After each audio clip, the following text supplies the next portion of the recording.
Hi, hi everyone. My name is Morgan. I realized the other day that I didn't introduce myself when I got on. So, my name is Morgan. I'm a member of the Smart Brown Girl Book Club Syllabi Cohort, and that's my baby. You can hear that. Yeah, I'm a member of the Smart Brown Girl Book Club Cohort. We produce the syllabi for each of the readings. We host some of the live streams along with Josie. And, we're the powerhouse team behind all of the content that's being pushed out to you guys. Again, my name is Morgan Holloman. I am a rising 1L law student. Tonight we'll be discussing Black Feminist Thought, Chapter 12, which is entitled Toward a Politics of Empowerment. We've been reading Black Feminist Thought. We have chapters 1 and 2 coming up soon. Chapter 12, again, is called Toward the Politics of Empowerment. If you haven't already purchased the syllabus for this reading, make sure you do that. It is extremely helpful. It's going to really help to guide this discussion tonight. I'll primarily be pulling from the syllabus with our discussion questions and different discussion topics that we kind of talk about tonight. I want to give everybody a minute to kind of hop on, but we're not going to wait too long. We want to get into the discussion. We have an hour. Again, this is Patricia Hill Collins' text, Black Feminist Thought, Chapter 12, Toward the Politics of Empowerment. Okay, so I'm pulling up my syllabus.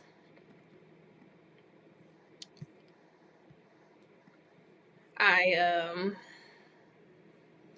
also have the ebook. So if you see me looking down or looking to the side, I'm just referring to that. But for the most part, I'll be looking at y'all. I'll be engaging directly with y'all. So let's just go ahead and get right into it. The first section of this text is called the structural domain of power. So the structural domain of power, as listed in the syllabus, the structural domain of power encompasses how social institutions are organized to reproduce Black women's subordination over time. So just to break that down further, this is the concept that explains all the complex ways that hierarchy and structure create, manifest, and reproduce all the systems of oppression that impact Black women. So one of the primary features of this specific domain, the structural domain of power, focuses on what Collins notes is the large-scale interlocking social institutions, which I'll read the quote from the book. It says, a primary feature of this domain is its focus on large-scale interlocking social institutions as an impressive array of U.S. social institutions that lie at the heart of the structural domain of power. These interlocking social institutions include, but are not limited to, the U.S. legal system, education system, housing industry, and popular media representation. What first comes to mind when I hear that quote, I saw something online that said, there has been a large push, a large population of people that has started to move into these liberation and activist spaces given the recent uprisings. And there was a tweet that said, if police brutality and racism from the state and the police department has you upset, here are all the other things that we have to combat now. And among those things are the things listed here: the legal system, the education system, housing system, and of course, popular media representation. Another quote from the text: historically in the U.S., the policies and procedures of the U.S. legal system, labor markets, schools, the housing industry, banking, insurance, the news media, and other social institutions as interdependent entities have worked to disadvantage African American women. So when we think about these larger institutions and we think about the ways that they work together, if you all could just join in and comment and start discussing with me in the comment section. And also, if you haven't purchased the syllabi for Black Feminist Thought, go ahead and do that. You can buy it on smartbrowngirls.com. This particular syllabus includes chapter 11 and chapter 12, but we are discussing chapter 12 tonight. But go ahead and get the syllabus if you haven't already, and just sound off in the comments about how you think we are seeing a manifestation of what Collins is talking about in Black Feminist Thought as we talk about labor market, school, and the housing industry, and the way all these different industries are impacting Black women.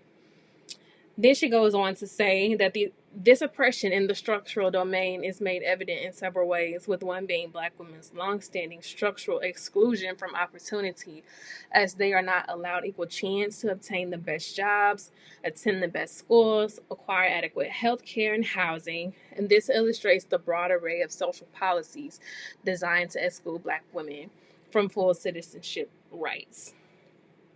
So I think one of the things that makes Black feminist thought such a pivotal and a moment in Black feminism and such a key text that we can always refer back to is how it remains relevant regardless of what decade, what moment we're in. We are always seeing the occurrence of Black women being pushed out, the occurrence of Black women being forgotten and purposely excluded. I think that we say Black women are forgotten, but there is definitely a purposeful exclusion that happens more often than not.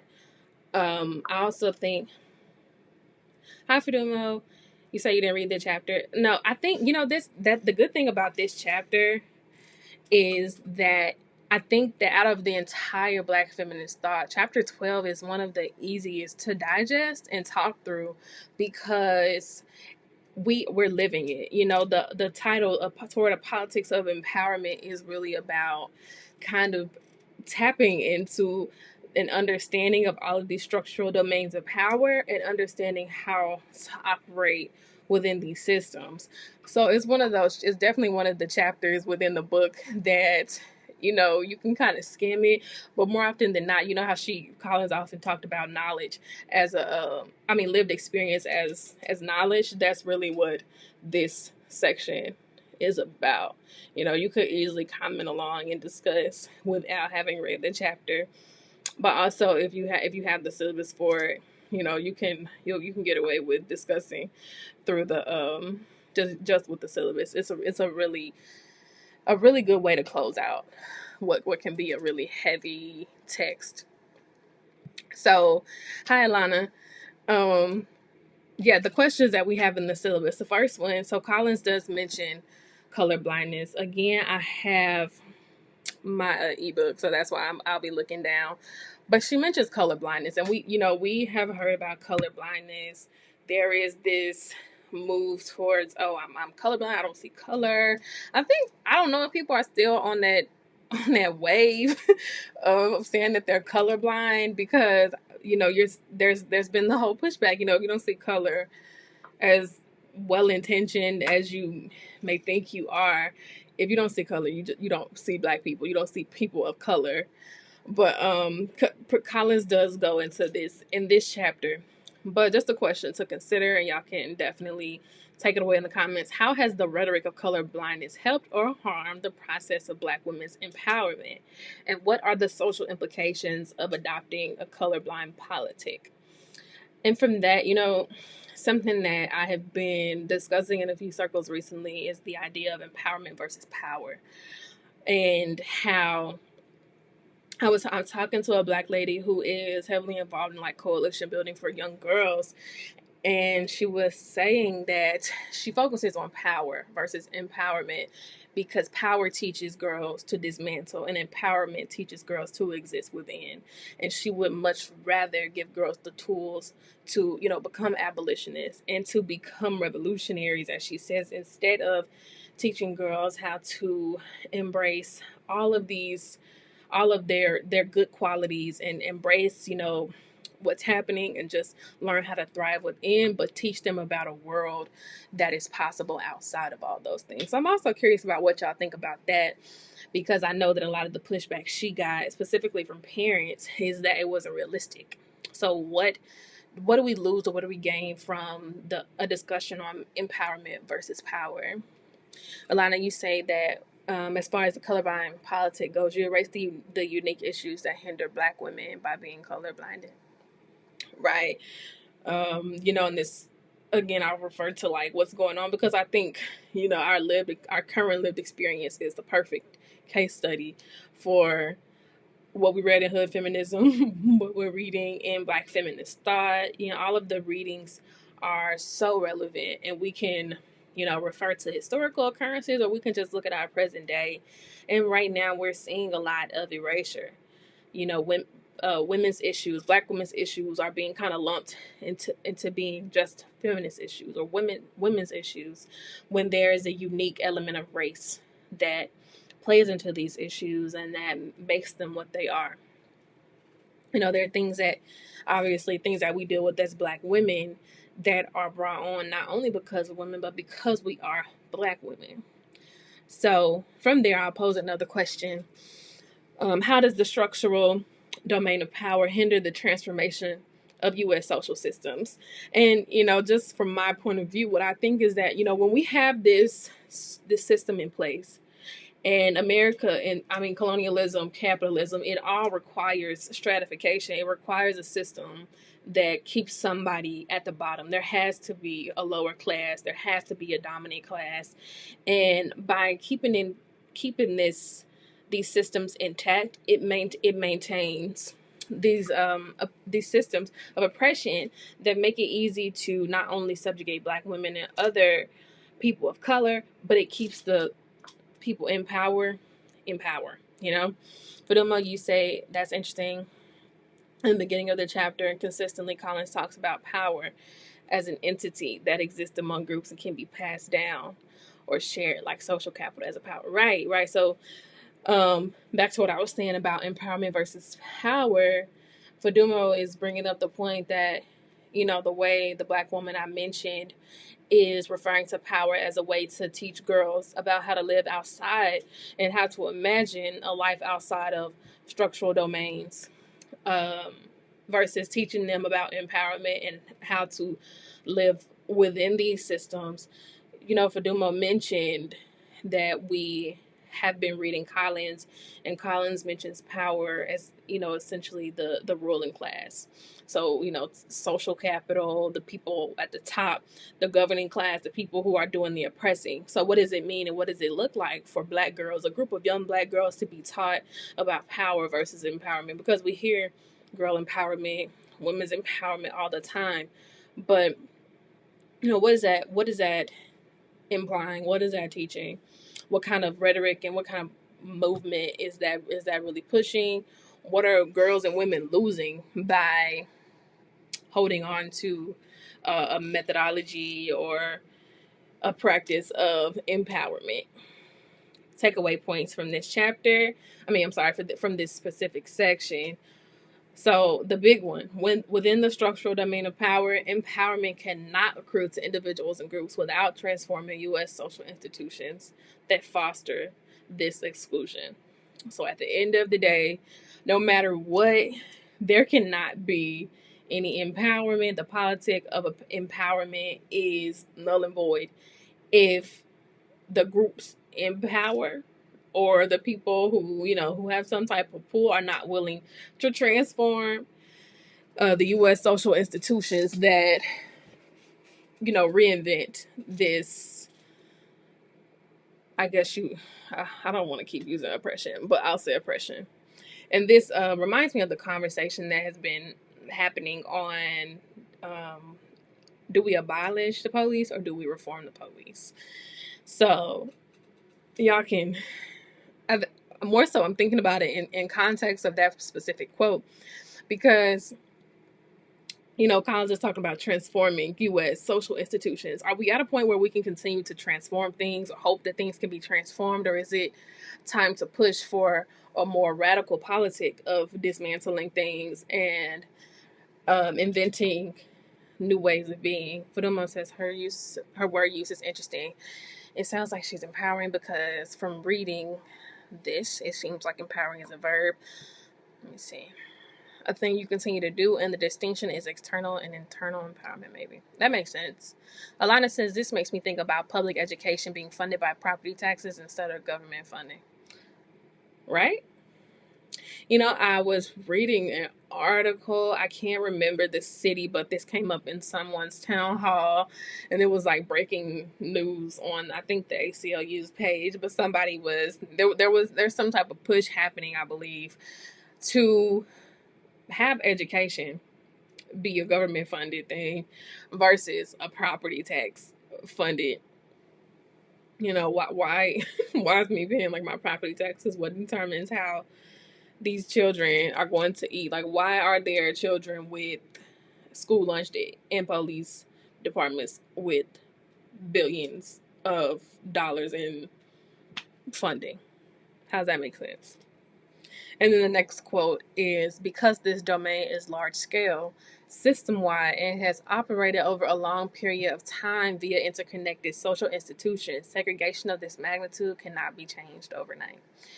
And again, we're seeing this play out in real time.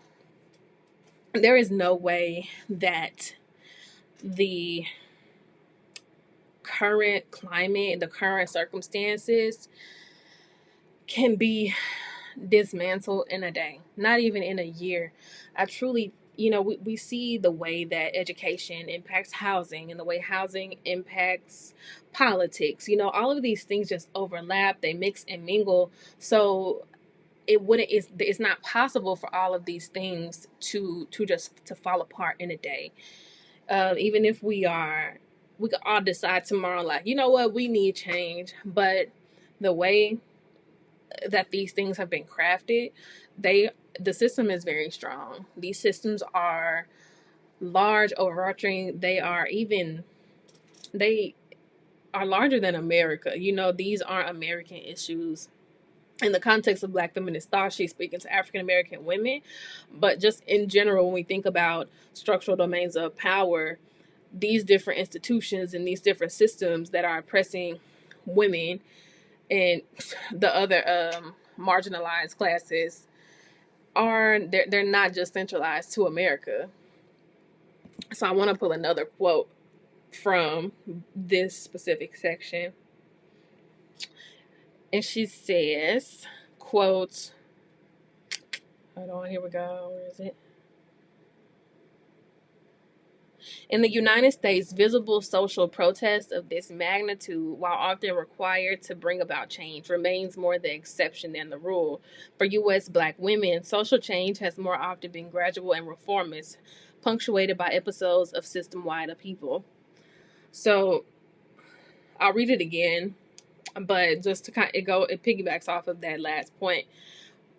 What do y'all think is the relevance of that particular quote, given our current environment and the different things that are happening? She spoke a lot in this specific section about things not happening fast, like divesting and, from police, and investing in education, and, creating actual housing reform, or you just making all of these inequitable situations. You said Julesy recommends the podcast on policing by Planet Money. It's so interesting how these institutions have been manipulated to people's advantage. People here is people with power. Right. Police Union by Planet Money. Okay. I'll listen to that. But again, to read that quote, in the U.S., this is on page 278 of Black Feminist Thought, by the way. In the United States, visible social protest of this magnitude, while often required to bring change, remains more of the exception than the rule. And for Black women, social change has been often gradual and reformist. So are we past like wanting reform? Like, are we still calling or pushing or hoping for reform? Like, what is reform at this point? What will reform even look like? Okay. What will reform even look like at this point? And what is being reformed? There's still a large number of people calling for police reform, but what are we reforming? Like, at the core of it all, I don't see how. I think there's also a push to say, they're not doing their job, but at the core of it all, they're doing their job, and they're doing their job well. So what are we hoping to reform when we talk about police reform? And what are we wanting when we talk about things such as what did she say? transforming institutions versus changing, like completely wiping away, redoing. I'll give y'all some time to comment. And you can also, let's just kind of like wrap up this first section, because chapter 12 has 5 sections. So we want to make sure that we can kind of get through everything. Yeah, Danny, we are at the end of a structural domain of power, moving into disciplinary domain of power. But y'all can chime in on structural domain at any point, because really what we'll see and what we'll kind of go over is how these are, like the domains of power, interlocked, and one is kind of dependent and related to the previous point. So again, the structural domain of power is just the first domain that is solely about how these social institutions are organized and how they work to ensure that Black women and other marginalized people remain in their places. It's a large system. It encompasses everything from education to housing to politics, public policy, all these different areas. There was something I saw today. It said, the average household income of a white family was, I'll just say a number, it was like 85,000 or something like that. And for a Black family, it was like 11,000. And the comment was, and how did we get to the point that people thought that this was just the result of Black people being lazy? And I think that really speaks to this, that it's part of a structure. There is no way that an entire race, an entire group's household income is below the poverty line because they're all lazy. That is how systematic structures and inequality works. My laziness and my family's laziness, it doesn't make sense for our household income to be 11,000 and the family in California to have the same thing, because we're both lazy. And that's the case for people all over, Black people all over the U.S. Clearly, there's something else at work here. Oh, I didn't even 130K. See, whew, girl. Fadumo, that was the household income. And then Camille says, even abolishing the police in the U.S. will only dismantle one aspect of oppressive power system, so it's hard to say. Right. Another conversation is being had is how that is about how these police departments are only one element of the policing and surveillance issue. Not even talking about the other economic issues, the other political issues, just speaking to the issue of policing. The police departments are like at the bottom. There are people above them. We still have all of these people that work. If you think of it like a pyramid, I would say like the police departments are close to the bottom. There's prison, there's military, there are all these other things that go into it. So that's a good point, Camille. And then Alana says stamped. I just ordered stamped, so hopefully Mahogany Books gets me my book in soon, because I've been waiting to read Stamped. But you said Stamped from the beginning isn't the best written book, but it is so good at highlighting the history of the oppression of Black people. Okay, I'm excited to read Stamped. I just ordered it.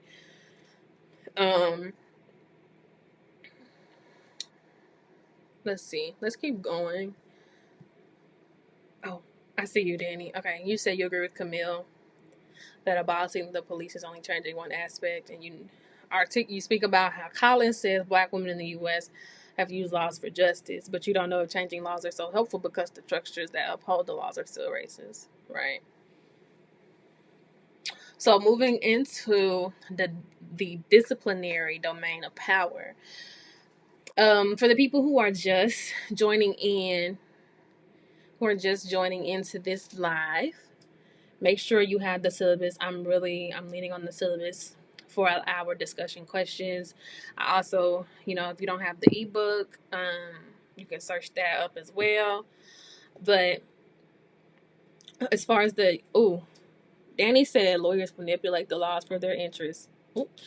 That's another part. That's another part of the policing system. Those, like, your what do they call them? The prosecutors. Y'all gotta go. Camille Thomas, in the Hood Feminism discussion too, the author mentioned voter suppression happening after the Voting Act passed. Right.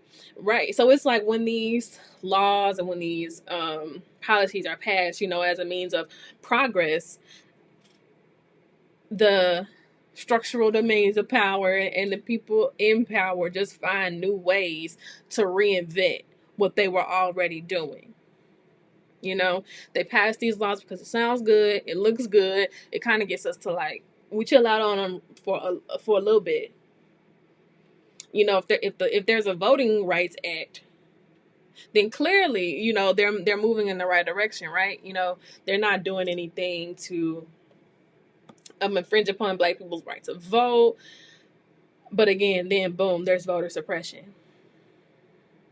There's voter suppression as like what Alana mentioned in the hood feminism discussion the other day. The long lines in Georgia keeping people from voting. The or instances of, like, where I live here in city A, but I have to travel to city B or city C to vote, and it's 30 minutes away.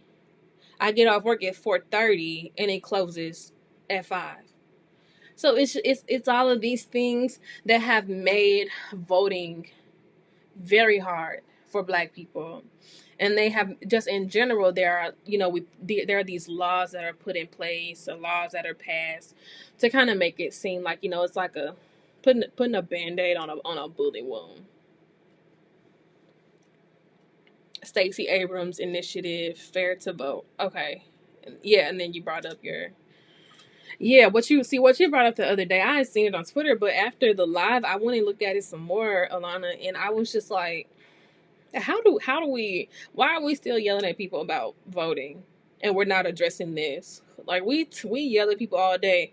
You don't want police to kill you, but did you vote? And it's like, and then we see all of these different things that, one, keep Black people from being able to vote, which in turn creates, I guess, I'll say somewhat of a culture of disinterest. If you have an experience so many times where you try to vote, or you see your mom trying to vote and she's not able to, or you're not able to, you are not going to want to go vote because it has been so inaccessible for you. And that's the case with other things as well. Like I'm saying, like, these laws are passed and they are merely, they look good.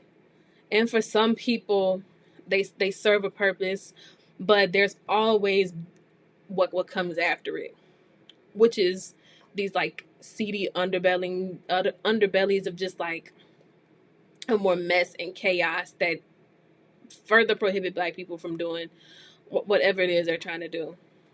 Yeah, that governor, man, he's a demon. I've been reading more about him since all this started, since more of his, like, responses with, like, the pandemic and everything. I'm just like, who is this man? But the disciplinary domain of power, let's keep going. So this domain explains the power structure where people utilize the rules of power and stratification within everyday life to uphold the racial hierarchy or challenge it. As noted by Collins, this domain is typically organized via bureaucracies that rely heavily on surveillance practices. Right, Danny. She says the laws don't change the day-to-day lives at all.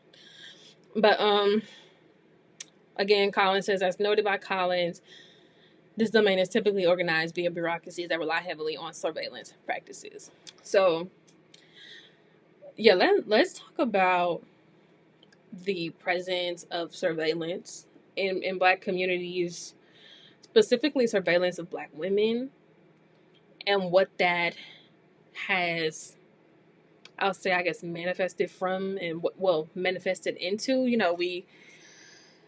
There's of course, there's surveillance of Black women during like the civil rights movement, COINTELPRO, all of civil rights leaders, their wives. We know about the surveillance of, well, not surveillance of Betty Shabazz and what's the other, Coretta Scott King, and the nice ladies, as they are kind of portrayed, the nice activists who were surveilled, but they also have surveilled Angela Davis and Assata Shakur.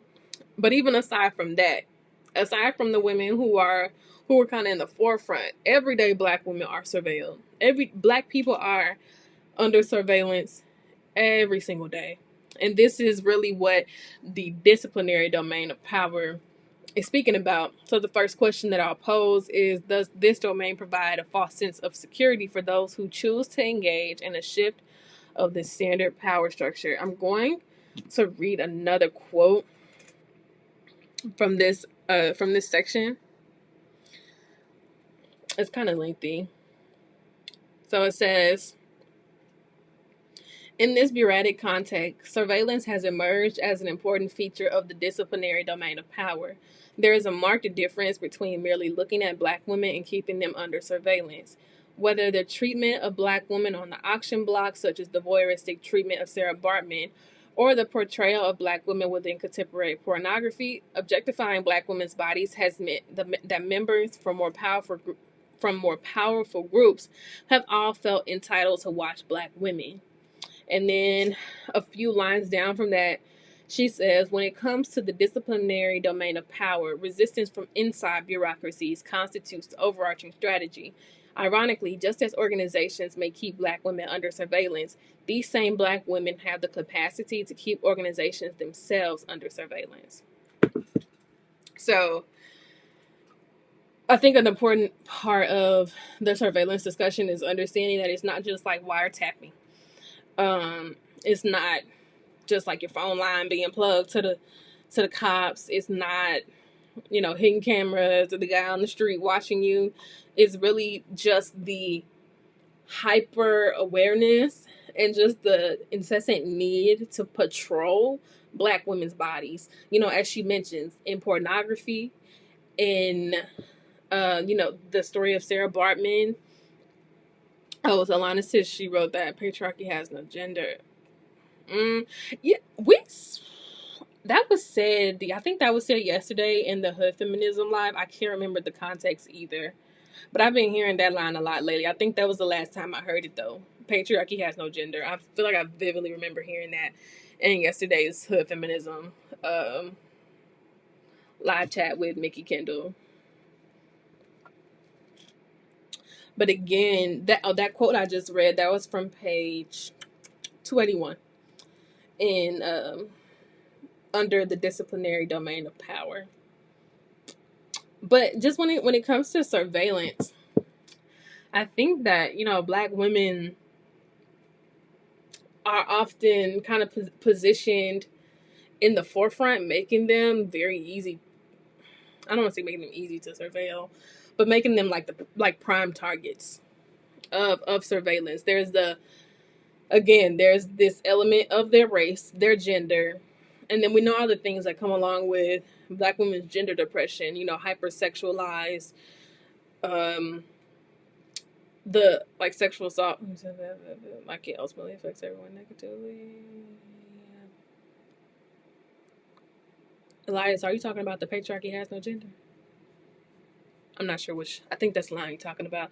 Patriarchy has no gender. I mean, it could refer to that, but from my understanding, patriarchy has no gender is also about how patriarchy does not necessarily have to be enforced by a man, or reinforced, or patriarchal ideas don't have to always be pushed by a man. Sometimes women or non-men, non-women are also the have very deeply ingrained patriarchal ideas that they push for. So the disciplinary domain of power. What page was I reading on? Cool. Okay. So, okay. On the one hand, Black women's success in gaining positions of authority has produced new opportunities to bureaucratic resources toward humanistic ends. This insider resistance tries to capture positions of authority within social institutions. There was a point about surveillance that I was trying to think through. I can't remember. Hopefully it'll come back to me. But yeah, what do you all think about, surveillance? I mean, I guess like you could think of it under the policing system, or just even outside of that. Like, how are we seeing surveillance happening now in this current moment, or within like recent years, within the past few years? How have we seen Black women really positioned, or I would say, forcefully kind of put in a spot that really compromises their safety, especially for the sake of liberation? Alana, surveillance can be undertaken by women as well as men within bureaucracies against Black women. Could you elaborate on that more? But yes. Some of the main takeaway points from this section. One, Black women, and again, this is in the syllabus, y'all, so it's on page 276 in the text, but if you have the syllabus, you can just follow along under that section. Black women who capture positions of authority so that they can change the rules themselves become empowered within this disciplinary domain. And then ordering schools, industries, hospitals, banks, and realtors to stop discriminating against Black women does not mean that these and other social institutions will comply. Laws may change, but the organizations that they regulate rarely change as rapidly. See, that's kind of what Danny was getting at. I mean, that's exactly what Danny was getting at when she said a few minutes ago that the laws don't change the day-to-day lives of Black women. We can, say there's some type of housing crisis that calls for an immediate revision of a housing act because Black women aren't being fairly treated. Honey, that law could pass in 5 minutes, but that does not mean that the people who work for the housing authority, the realtors, the investors, whatever, people in that industry are going to comply. They don't. Do they really even have to? Alana. Okay, so you say women in positions of power can undermine Black women that they supervise in many ways, especially if they don't think they have the time to understand. Right. Which is, see, this is connecting to feminism as well, which I mean, duh. But yeah, I think that's a good point. Thanks for elaborating, Alana. And then the next point is the disciplinary domain of power has increased in importance with the growing significance of bureaucracy as a mode of modern social organization. Bureaucracy, in turn, has become important in controlling populations, especially across race, gender, and other markers of difference. Yeah, I got you. Okay. So we'll keep going. We're going to move on. Again, if y'all still have thoughts on the disciplinary domain, feel free to talk about that in the comments, and we can always circle back to that.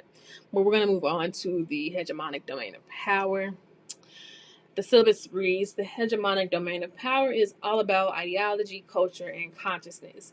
This domain of power is about justifying the practices of the prior domains that are mentioned, and this domain skews the ideas of ideology and culture and operates as a link between social institutions, the structural domain, and the organizational practices, as we just talked about in the disciplinary domain, and the level of everyday social interaction, which we will cover next in the interpersonal domain of power. So really, what this is all about is how the structural and disciplinary domain of power operate through the system-wide social policies that are managed primarily by bureaucracies. We're talking about ideology, culture, and consciousness. And the biggest point that I think kind of sums up this section is controlling controlling images. There's a lot of talk in this section about controlling images. So, Mammy, the matriarch, the Jezebel, the controlling images are a key function of this specific domain. This domain is all about justifying oppression. And one of the easiest ways to justify a group of people's subjugation is by controlling the public's perception of them.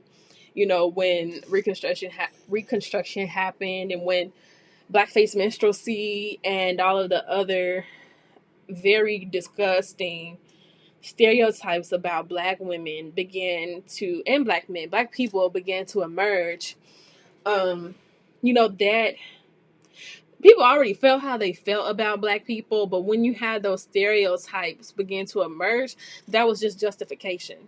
Because if you saw a black woman, she was either a Mammy, a Jezebel, Sapphire, all of those different things. And when you saw the black man, he was either a coon, or he was, what are the other ones, like the black buck, the other different stereotypes that are applied to them. But this specific domain is discussing how you can justify a group of people's oppression by creating the culture around it, by controlling controlling the way people see them. Let's see. Alana says, "Oh yeah, so you pulled some hood feminism quotes." She said, "Many African American women may reject black feminism because they cannot see clear connections between elite black feminism's claims to be a progressive discourse and the actual conditions in their lives." Thank you for that, because that's I don't know how many of y'all have dealt with that, but I know, I'll just say, with my mom, black feminism is not a concern of hers, because, for her, she's doing fine, why would she need feminism, but she doesn't see herself as a part of a larger group. And I know a lot of black women who don't see themselves as a part of a larger group, even black women who aren't doing very well, whatever that, may mean to you. They may not see themselves as a part of a larger group. And I think really to identify with black feminism, you have to see yourself as a part of a larger group of women. You are not regarded as an individual. And then use 283. Okay, I'll write that down. I don't have my hood feminism ebook out. 283. But I'm going to go look at that when we get back. Thank you for that, Alana. But yeah, back to hegemonic domain.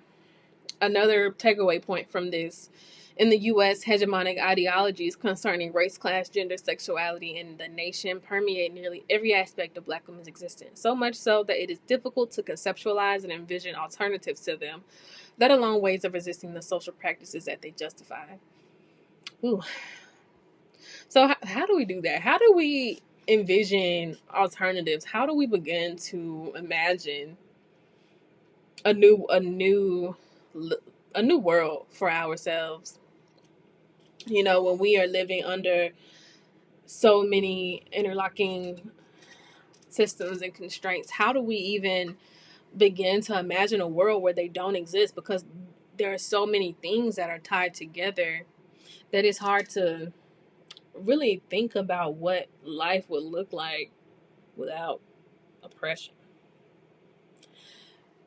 I'm gonna go back to the book because I think out of all the different domains, this one really stuck out to me, because she also talked about self-definition here.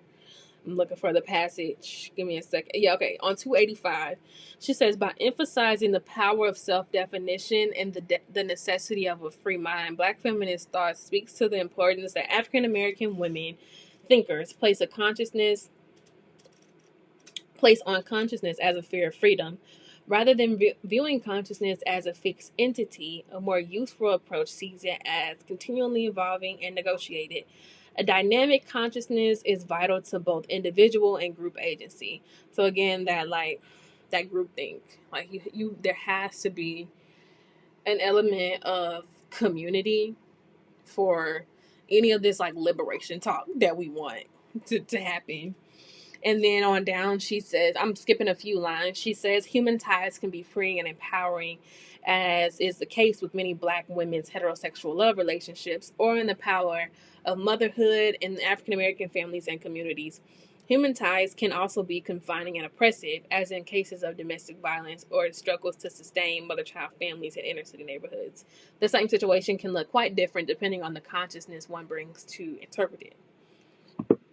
Capitalism has us, yes, Alana, capitalism has us jaded. Like, I mean, I feel like, capitalism has really helped to ensure that we have a very selfish, individualistic mindset.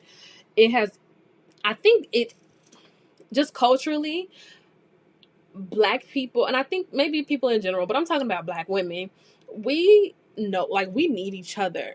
We really rely on each other. We rely on those relationships and like that community building to really get to where we are trying to go. And with capitalism working the way that it does, it's dismantling that, and it's really getting in the way of that.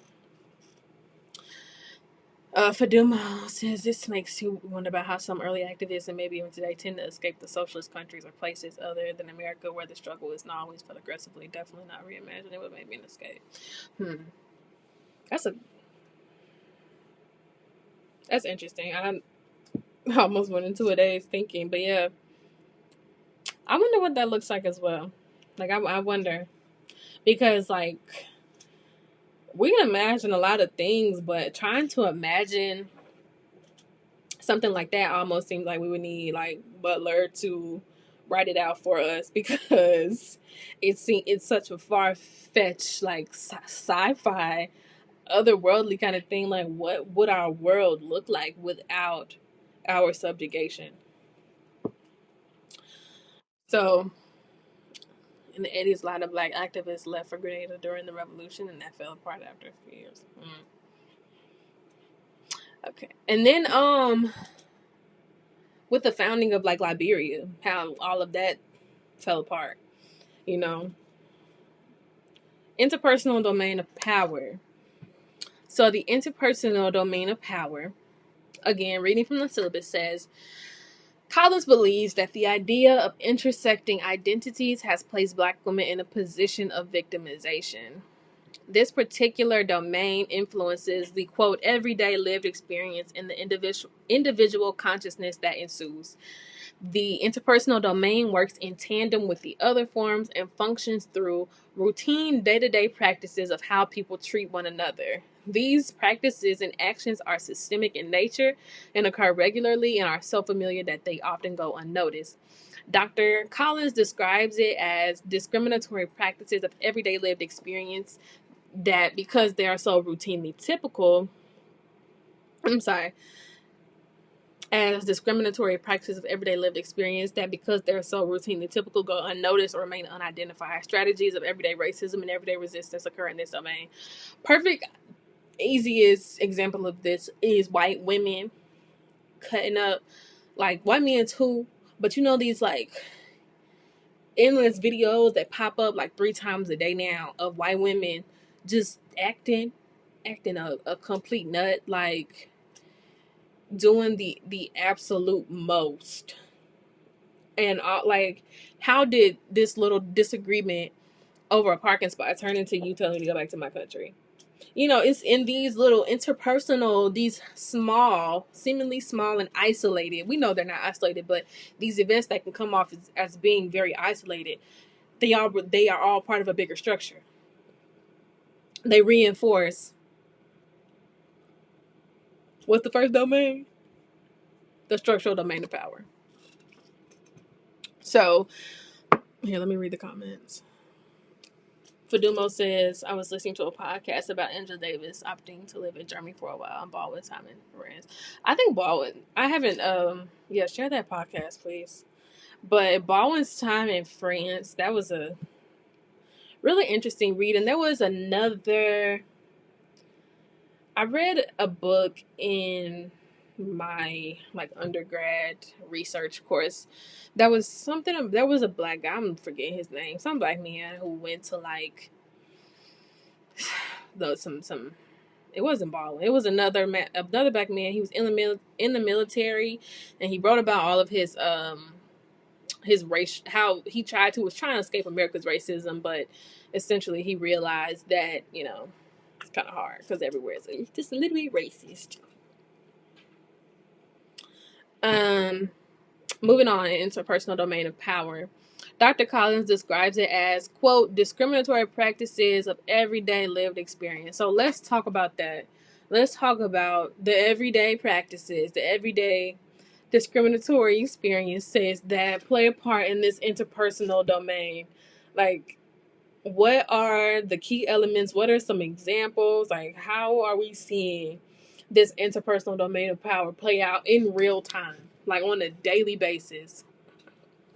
And then I'll just go on and read the other questions, which are, how does the interpersonal domain of power operate alongside the other domains?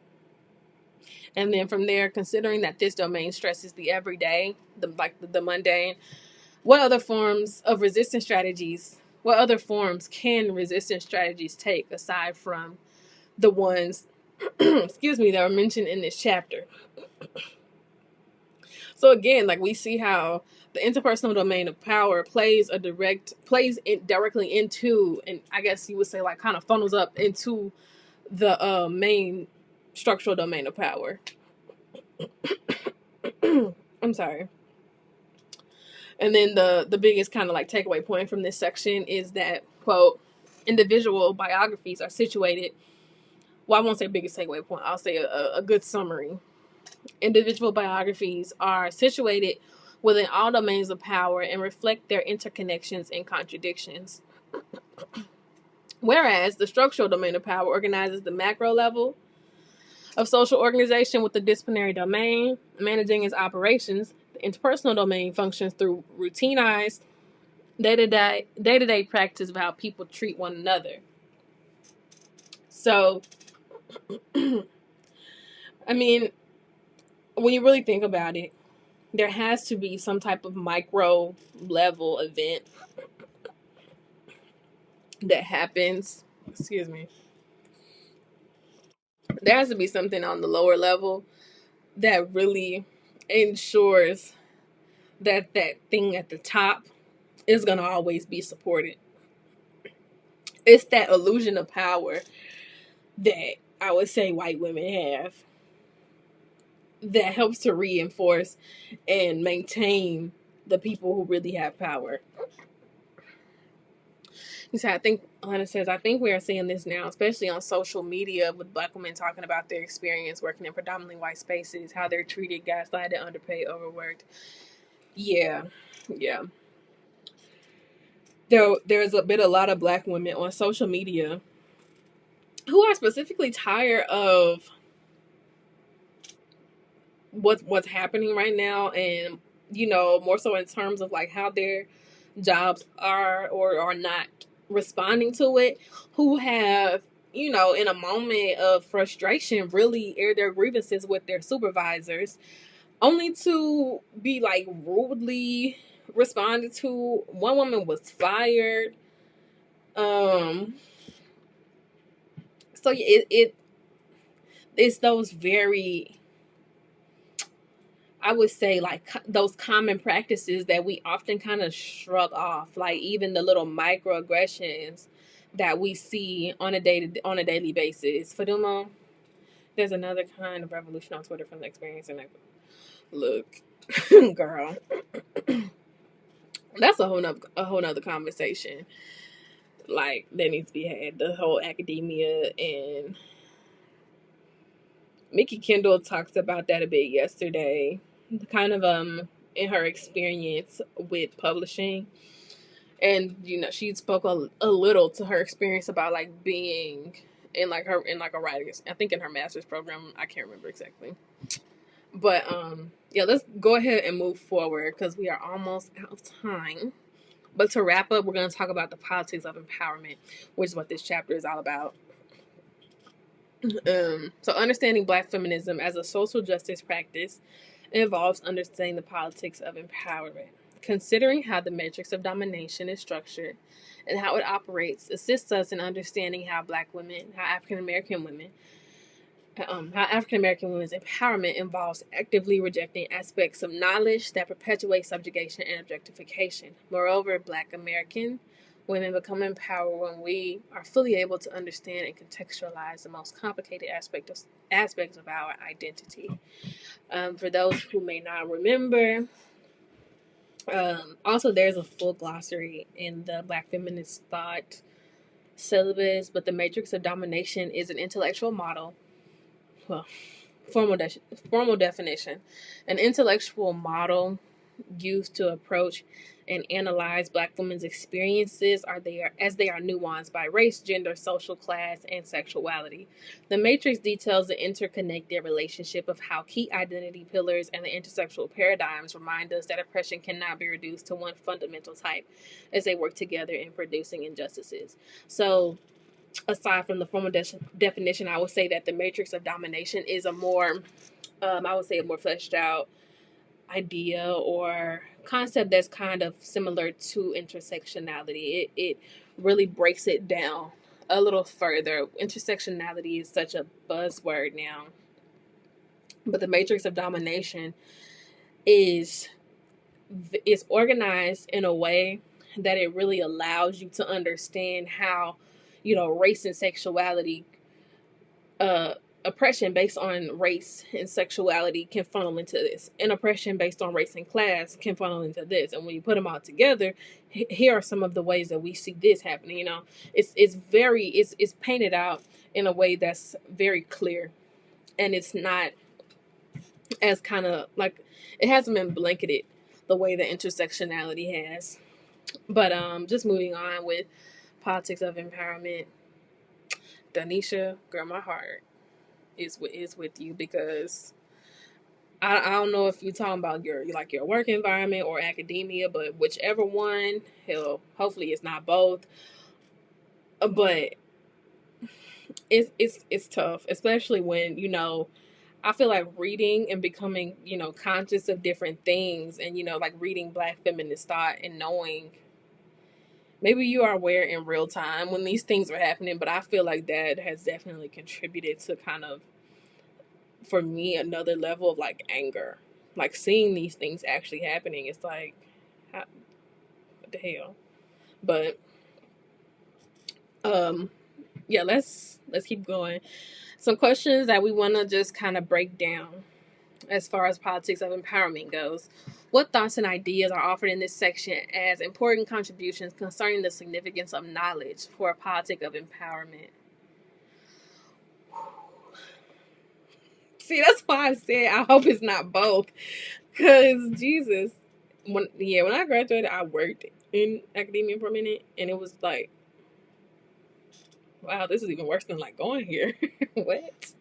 But from there, is it possible or intellectually responsible to develop a politic of empowerment without understanding how power is organized and how it operates? So, is it responsible for us to develop a politic of empowerment without an understanding of the domains of power that we just discussed? And then from just to kind of go through the last few questions, how has the disciplinary domain of power operated in the continued subordination of Black women and girls? We really touched on that. We talked about that. Like we brought in hood feminism, and then all of this we talked about. Even what is the role of bureaucracy in maintaining and dismantling the disciplinary domain of power. But kind of in sum, I would say Black feminist politics of empowerment requires one to specify the domains of power that constrain Black women, as well as how such domination can be resisted. So that's an answer for, is it possible or intellectually responsible to develop a politic of empowerment without understanding how power is organized and how it operates? Like, you are required to do this kind of like, background research, to have this knowledge in order to, really properly develop that politic of empowerment. And then Lastly, when Black women value and prioritize self-definition, which is another key term throughout Black feminist thought, when they value and prioritize self-definition and participate in Black women's domestic and transnational activist traditions, they view the skills gained in school as part of a focused education for Black community development, and invoke Black feminist epistemologies as central to the worldview. They empower themselves. So a politic of empowerment is kind of congruent, or I would say is relying upon a number of things. One being, being able to specify and identify those domains, but additionally participating in these activist traditions and leaning on other Black feminists, inside or outside of academia, acknowledging the work of Black academics. Let's see, Faduma says that you said Collins touched on it a bit in the beginning, but even in empowerment with the group, there are different approaches and views considering how much power one has or how to benefit from it. So in essence, understanding power systems is useful not only for questioning the external forces, but also internal group forces, right? I think we see a lot of activist groups that have kind of fell apart because, they can call out things on the outside, the external things all day, but when it comes to their business and how they're working, there's a lot of stratification there that has not been addressed.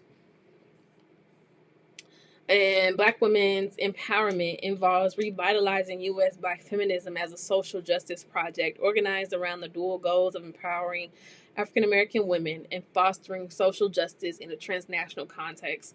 So let's kind of, what does revitalizing U.S. Black feminism as a social justice project even look like? I think that there is a growing population of women who are looking into Black feminism, which is super exciting.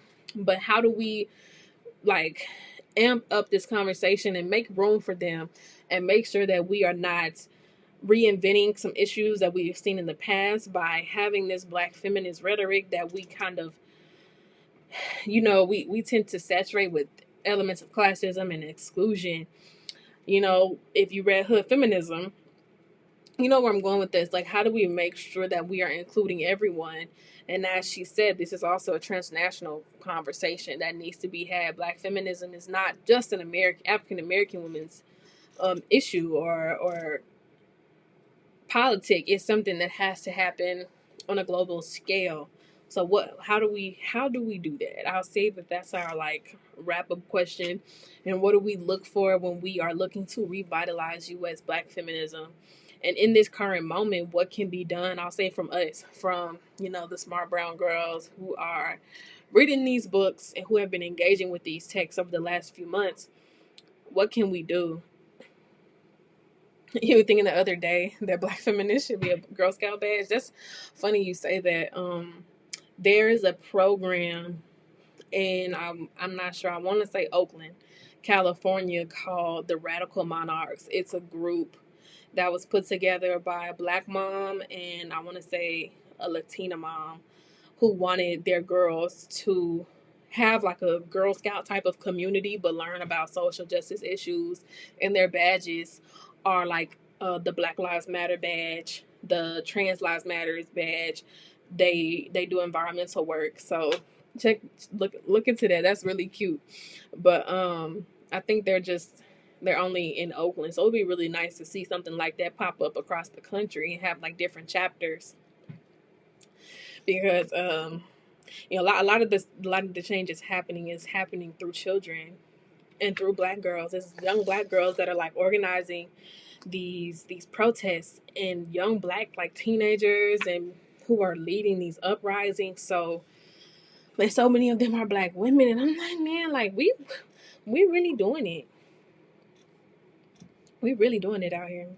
But again, I don't want to go too long. So, but everyone, if no one has any more comments, I'm gonna go ahead and wrap up. And if you're still reading, you can still purchase the syllabus. It will continue to be available. Again, my name is Morgan. I'm a part of the Small Brown Girls Syllabi Cohort. I will be on here again tomorrow talking about the closing section of Hood Feminism. And maybe, we can pull in some Collins. I hope to see y'all back. It's been really fun talking to y'all this week. So yeah, thanks again. Like you said, Alana says it's important to use the little privilege you have to call out injustices against Black women. Yeah. Even I have to, check myself and check other people. Like, even when it's like class privilege, I don't consider myself to be like, big balling or anything, but I know I'm doing better than some other people. So I have to stand in the gap and I have to really, really make some things happen. Ooh, of course, Faduma. I can't wait to do this again with y'all. Denisha says, Hood feminism really challenged me because you study Black women's art and cultural production. And while you do think that these are important things to study, much like reading, accessing art is a privilege. So it just made me think about the material realities of Black women's lives. Yeah. And I would like to see us begin to make these things more accessible. And I think that's another part, right? Yes. We need to be doing something for Breonna Taylor, because the more these details come out, I'm mad every day. But to Denisha's point, we need to definitely be thinking about how to make these readings and this art, just various things that you really see in high level academia, accessible to the everyday woman who really needs them. For a lot of us, Black feminism is just like a badge of honor that we wear. It's something cute that we can throw in our Twitter or Instagram bio, but Black feminism is really a way of life, and it's a politic that we need to embrace. And there are women whose survival depends on us employing and maintaining a Black feminist politic. So I'll leave y'all with that. But again, thank y'all, and I will see you tomorrow.